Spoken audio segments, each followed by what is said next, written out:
In the vast, contested waters of the South China Sea lies a theater of growing tension, where the Philippines and China find themselves locked in a delicate yet dangerous struggle. Central to this conflict is the West Philippine Sea, a region rich in resources, critical for global shipping, and steeped in national pride for Filipinos. But the events of late 2024 have added a new chapter to this unfolding story, one defined by confrontation, resilience, and an unyielding quest for sovereignty. The most recent flashpoint occurred in December 2024, near Scarborough Shoal, a territory within the Philippines' exclusive economic zone, but fiercely contested by China. What began as a routine patrol quickly escalated into an alarming display of aggression.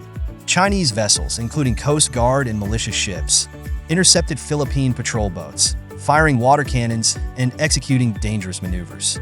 In one shocking moment, a Chinese vessel sideswiped a Philippine fisheries patrol ship, damaging its hull and narrowly avoiding a more catastrophic collision. For many in the Philippines, this wasn't just another encounter. It was a stark reminder of the David versus Goliath battle that has defined the nation's efforts to protect its maritime territory. Scarborough Shoal, long a symbol of this conflict, has seen its share of dramatic confrontations over the years. But the latest incident underscores a disturbing trend. China's actions are becoming bolder, its tactics more aggressive, and its disregard for international law more apparent.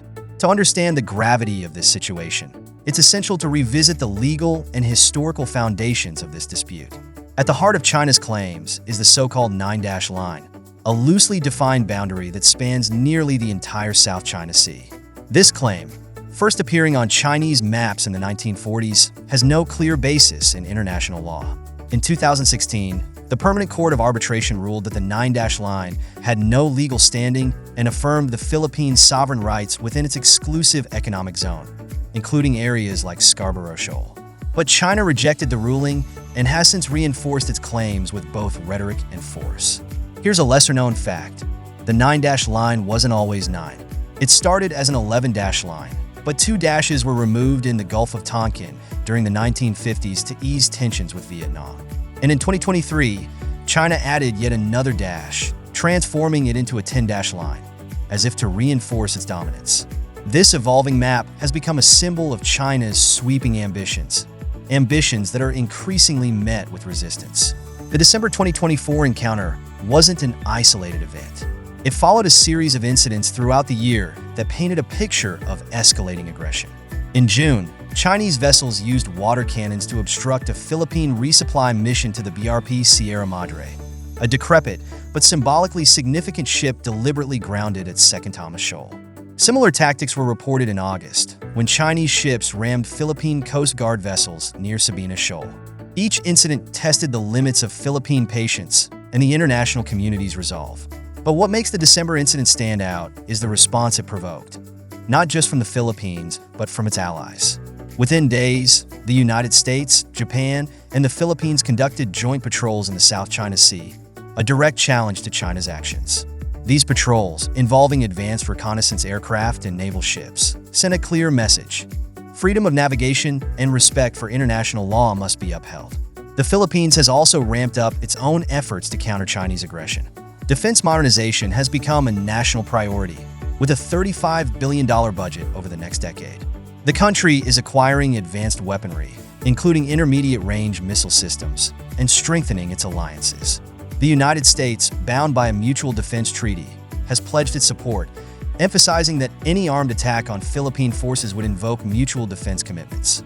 Japan and Australia have also deepened their security ties with Manila, participating in joint exercises and providing logistical support. Yet, the impact of these confrontations isn't confined to military or diplomatic spheres. The livelihoods of Filipino fishermen, who rely on these waters for their survival, hang in the balance. Scarborough Shoal, once a thriving fishing ground, has become a dangerous frontier where harassment and obstruction by Chinese vessels are routine.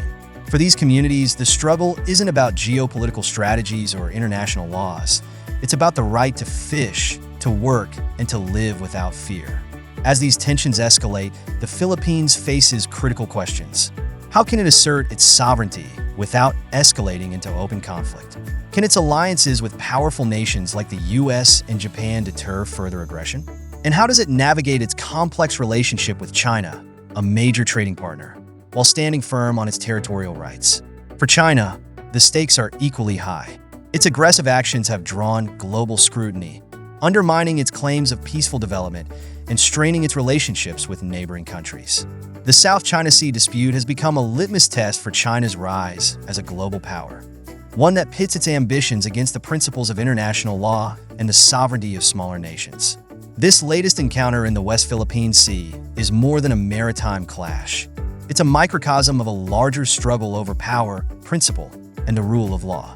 It's a story of a nation standing its ground against a giant, of communities fighting for their livelihoods, and of an international order grappling with how to respond to an increasingly assertive China.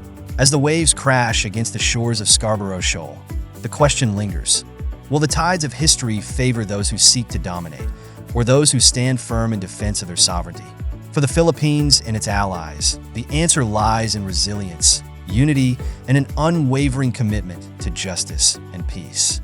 Thank you for tuning in. If you found this valuable, please show your appreciation by giving a thumbs up and subscribing to OHA News Asia, your trusted source for knowledge always at your fingertips.